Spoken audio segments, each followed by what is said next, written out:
আল্লাহ যখন এই পৃথিবী সৃষ্টি করলেন, পৃথিবীর মধ্যে ভাইব্রেশন হচ্ছিল, কাপাকাপি। আল্লাহ পৃথিবীর কাপাকাপি বন্ধ করার জন্য পেরেকের মতো পাহাড়গুলোকে পৃথিবীতে ঢুকে দিলেন, কাপাকাপি বন্ধ হয়ে গেল। এই দৃশ্য দেখে ফেরেশতারা বলে, ইয়া রাব, পাহাড়ের এত শক্তি, আপনার সৃষ্টির মধ্যে পাহাড়ের চেয়ে শক্তিশালী কিছু আছে?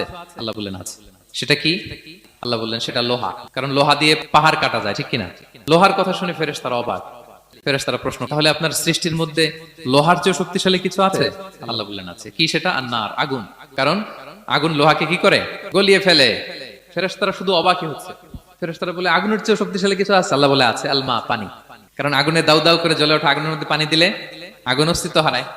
ফেরেশতারা শুধু অবাকই হচ্ছে। তারা বলে, তাহলে পানির চেয়ে শক্তিশালী কিছু আছে? আল্লাহ বলেন আছে, রিহ, বাতাস। কারণ বাতাস পানিকে একদিক থেকে আরেক দিকে নিয়ে যায়। জলের মধ্যে বায়ুর উচ্ছ্বাস লাগলে জলোচ্ছ্বাস তৈরি হয়, ঠিক কিনা? ফেরেশতারা আবার অবাক হয়ে বলে, তাইলে বাতাসের চেয়ে শক্তিশালী কিছু আছে? আল্লাহ বললেন আছে। সেটা কি? বলতেছে বনি আদম। ওই মানুষ শক্তিশালী যে গোপনে দান করে।